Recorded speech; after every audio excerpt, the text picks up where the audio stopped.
Education is core to our economy. But in order to guide our educational systems and maximize future income, we must understand the misalignment between education and our workforce. In my pursuit of higher education, I have earned 2 bachelor's degrees, 2 master's degrees, and am working on a PhD.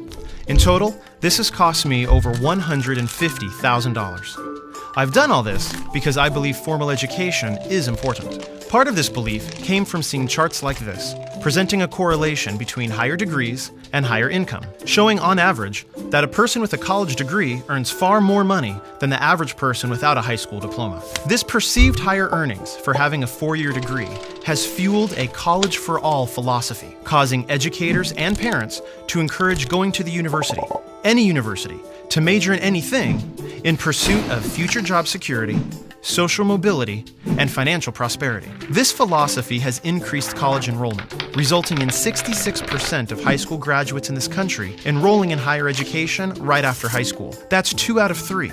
Initially, they are deemed the successful ones, but what you won't see advertised is the reality that most drop out, and only a quarter of those that enroll will finish a bachelor's degree. Only after these few graduate do many of them start exploring careers. It is here that they discover that their degree may not have prepared them for the world of work. You may be well educated, but not every degree is direct preparation for employment.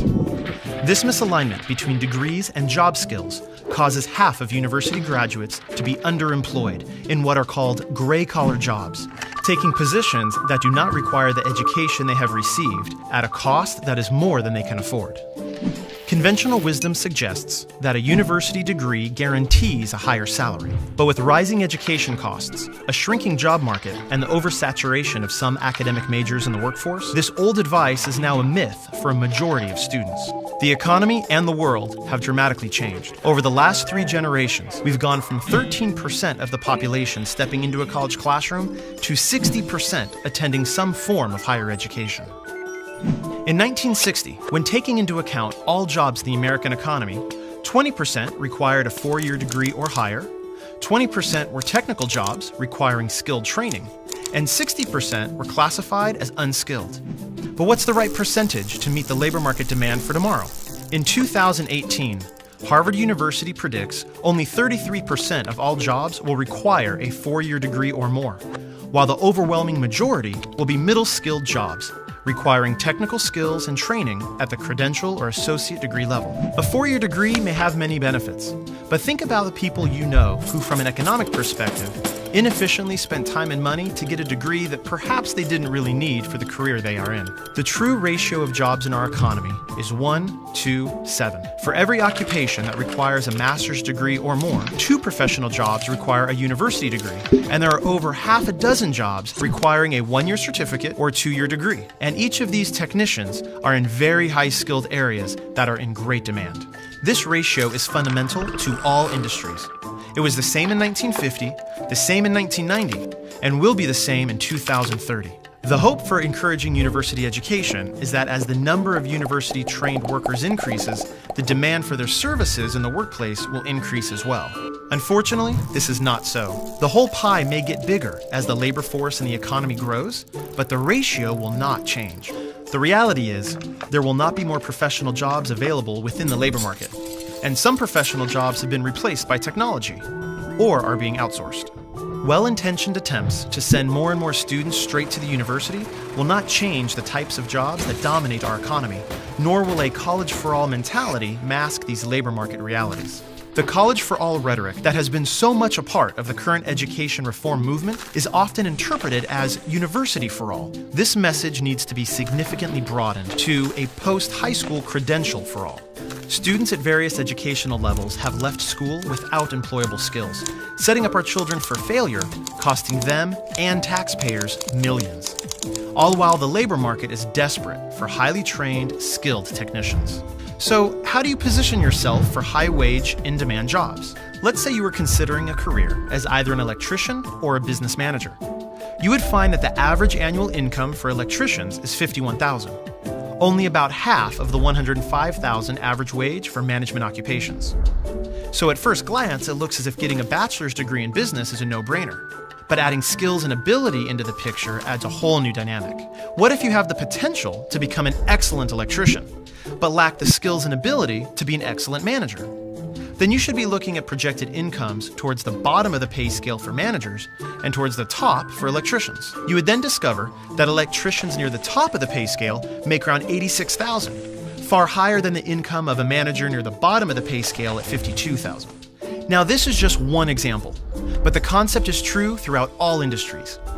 The claim that you will make more money with an increased amount of education is not necessarily inaccurate, it's just incomplete. That advice is based just on the averages, but no one is perfectly average. Everyone has unique skills, talents, and interests. In fact, the income for the top individuals in a wide variety of skilled jobs that require an industry credential or 2-year degree is far higher than the average income for many occupations that require a 4-year degree. Nationally, associate degree earners range between $27,000 and $68,000, while bachelor's recipients earn between $34,000 and $97,000. But this data only accounts for the 25th to the 75th percentile of full-time adult workers.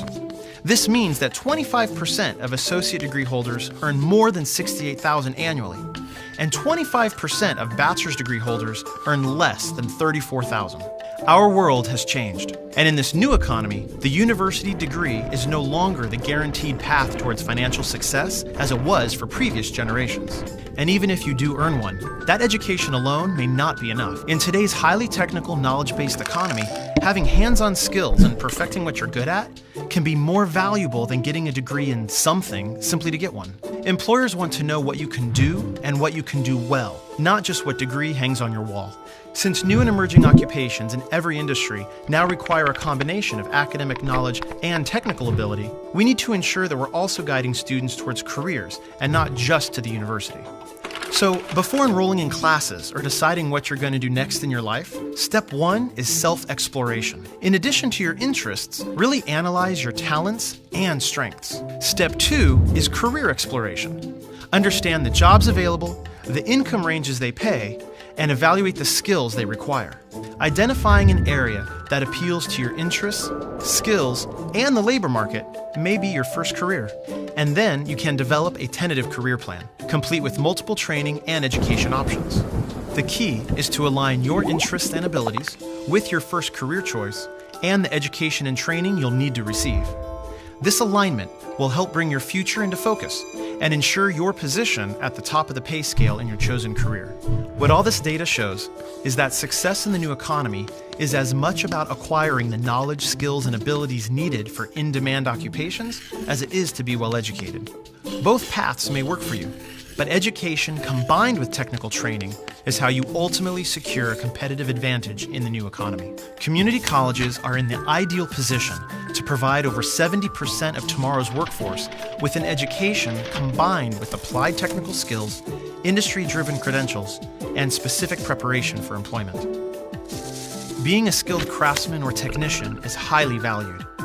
Investments in career education programs in high schools and community colleges will help all students obtain an education which includes technical training and preparation for the workplace. Ultimately, this is how all students can be successful. In the new economy, both education and technical skills are the new currency. Will you be ready?